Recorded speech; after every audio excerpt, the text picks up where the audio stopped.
Ruxandra Bocin-Dumitriu is an entrepreneurial business director at Adidas.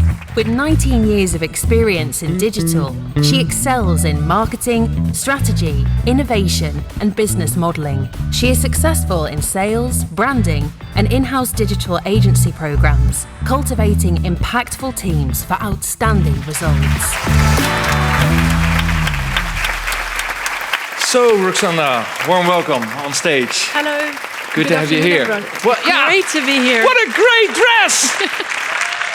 Proudly representing. That is so cool. I need to have that for my wife. It's on. Yeah. So you want to do some more sports, honey? There you go. It's even in a dress. I love that. So your role at Adidas. Yeah, your role at Adidas. Can you tell me a little bit more about it? Of course. So I'm director special projects with Adidas, working within the digital organization and enabling the next for digital within Adidas, basically looking at digital infrastructure, change management, anything that enables us to go further in order to basically create the personalization at scale, the Gen AI initiatives on. Yes. To combine that all. Yes, we have, obviously we are there, but scale is the big thing. And scale and complexity at a brand like Adidas is... We're going to talk about that. What kind of project are you working on right now? I'm here to share with you a little bit about the NOVA program, about our hurdles, but also successes and how we sort of change the marketing process within Adidas. Okay, and it is about complexity and scale, as you said. What are the numbers, for example?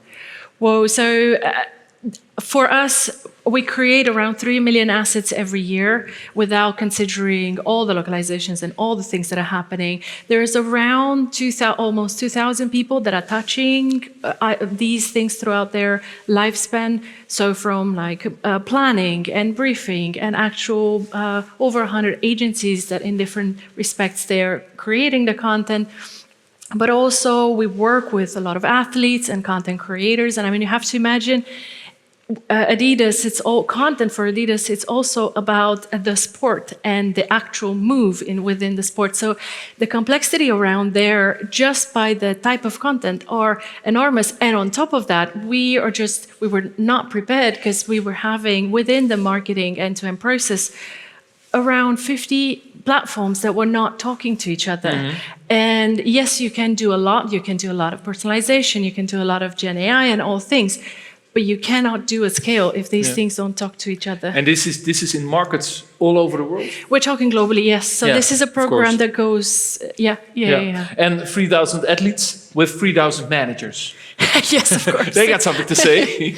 Well, I mean, they have their passion for sport, and that's what we want to capture. That's where you really have to be at each market, in each event. You know, it's Olympics, it's World Cup football, it's events, you know, cultural events, concerts, and so on and so forth. You really want to be there for that particular moment. So that. And to make it quite easy, you want to have some alignment in this. Yes. What are the main obstacles you have to overcome? Well, we realized very early on that the content wastage is a big problem.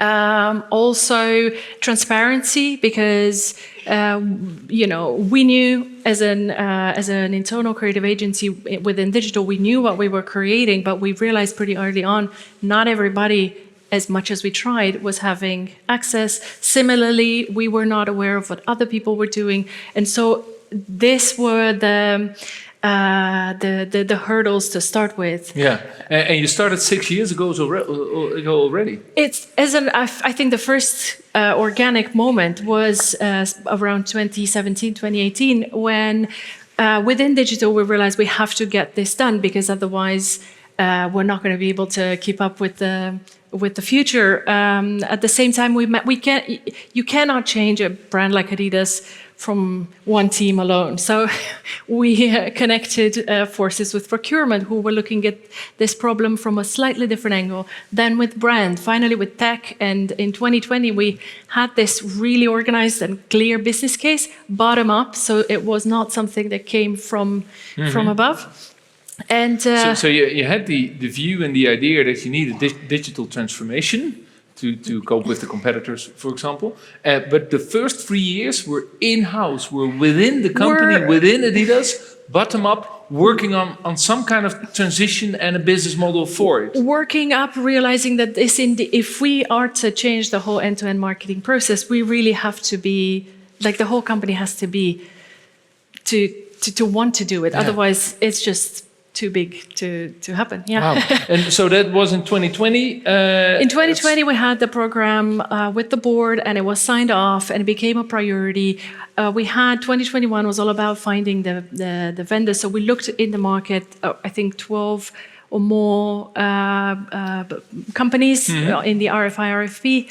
Adobe, honestly, by that time, we really had a very good list of requirements from all these areas.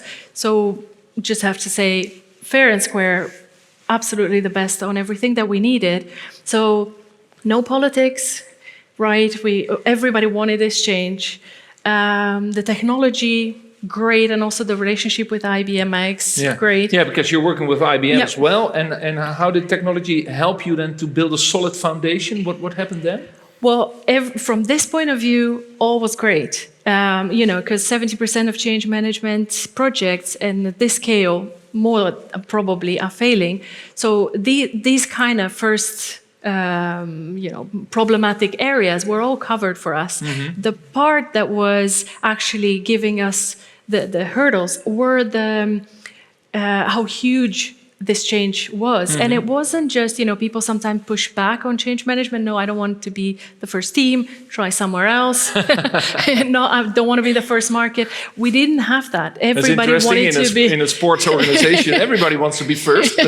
And, but then even for our implementation team, everybody felt overwhelmed. Yeah. How do we start this? And you started the Nova project. We see it on the screen as well. That's a nice name. Yes, it is. A good big project globally needs a good name. It's true. Yeah. It's in a nutshell, and there'll be way more details in the tech talk. What we also looked, and what Peter has described, is basically this. We looked at the central source of truth for all content that we create, irrespective of who is generating or creating that content. And then that's pretty normal, I would say, for a big corporate to have a central dam. But then the most important part was the ring that is around, which is the workflow management. So every single interaction with that content to be centralized and connected.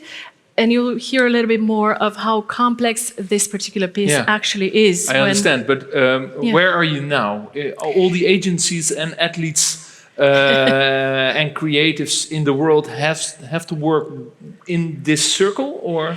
We basically, because this is so overwhelming, we had to start small and in iterative, agile MVPs until we had our big business go live in May this year. Yeah. Since then, in terms of cost savings, we saved over $1 million just within our corner of the digital park. But you picked just one country, one market to start? No, globally. Oh, you start globally because you said small. No, within the process part, we started with a few of the process slices and get them all in. Or just with few groups of products, for example. Exactly, some groups of... Just shoes or the jackets or... No. We started in the process, end-to-end process, we started with the agency creation module. And so anything from when the brief is there until the assets are delivered, and now we're moving into the demand intake, where it's like anything from planning, we actually plan to go live end of this year. And in May, when I think, one of the, if we look next... because in May you had a party, you had a go live, and now the question is, of course, this is the end of the project phase. Now it has to be placed in... It's still a year ahead of us until we get the full end-to-end thing. We're kind of halfway through right now. Mm-hmm. We keep it small, ring-fenced scope, so we can actually achieve. When you look at how complex this is and you start to see, but how are we going to fix that? What will this team say, and so on? It feels like it's never going to happen. But the beginning is, I think, the most important, to get that rhythm, to get that speed, and then it's actually possible. And celebrate very fast. Like this is one of our and goal keep it lives. alive is keep on celebrating. Keep it alive, keep on celebrating, and next phase, and next phase. Yeah. Wow. And you will address a tech talk as well, together with IBM, for some more technical details. More on tech, yes. Yeah. I love the story. Thank you so much. Thank you. With a big hand. Ruxandra. Thank you. Wow.